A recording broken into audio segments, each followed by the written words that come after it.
Pontifical Mission Societies, a group providing outreach to more than 1,000 mission territories, has a new leader in the United States. Father Roger Landry is a chaplain at Columbia University in New York. He is also a spiritual director to Aid to the Church in Need and has written several books, including Plan of Life, Habits to Help You Grow Closer to God. The 54-year-old will serve a 5-year term on the Pontifical Mission Societies. And Father Roger Landry joins us now. Father, great to have you back on, and congratulations on your appointment. So what was your reaction to being named the leader of the Pontifical Mission Societies in the U.S., and what sort of work will you be doing? I was first surprised and then very honored to have been asked. It wasn't something that I sought, but after members of the board called me and proposed it to me, I began to see that God had been preparing me for it almost the entirety of my priesthood. To be a priest is to be a missionary, is to try to share the faith. And from my earliest memories of reading the lives of the great saints, particularly the missionary martyrs, I have wanted to support their work. Now I have a chance to do it full time. What are the duties that I have? First, it's going to be to try to promote a missionary identity and spirituality among U.S. Catholics. As Pope Francis has reminded us all, echoing St. John Paul II and Pope Paul VI, we don't have a mission as individuals and in the church. We are a mission.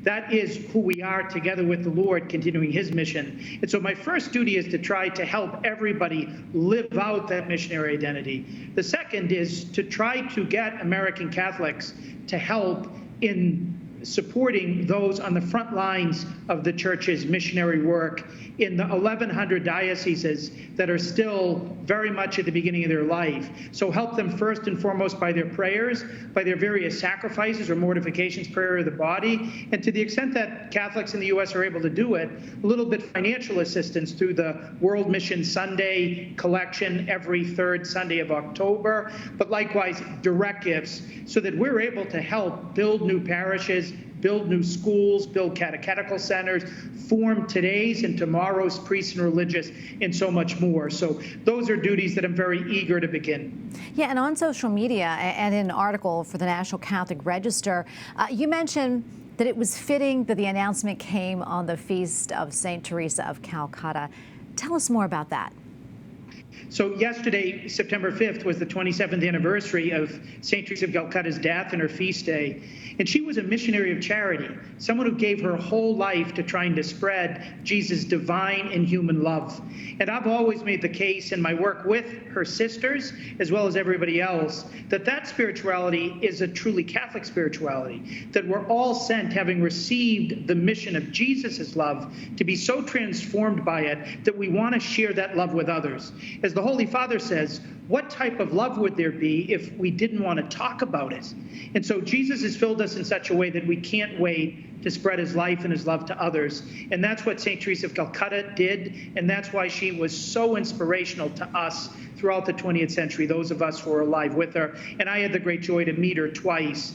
And meeting a saint changes you.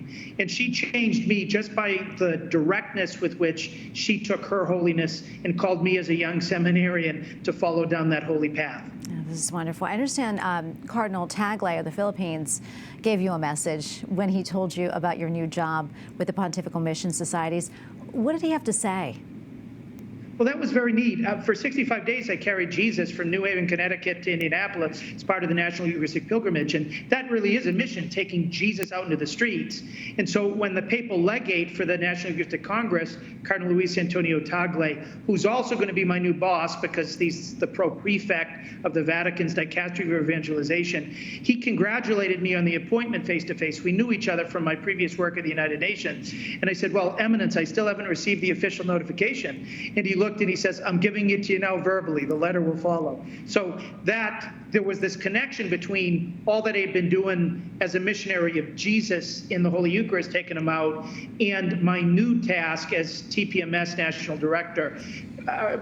Both were given at the same time by the papal representative in each of those areas for me while I was in Indianapolis. So that was a great joy for me to link two big parts of my life.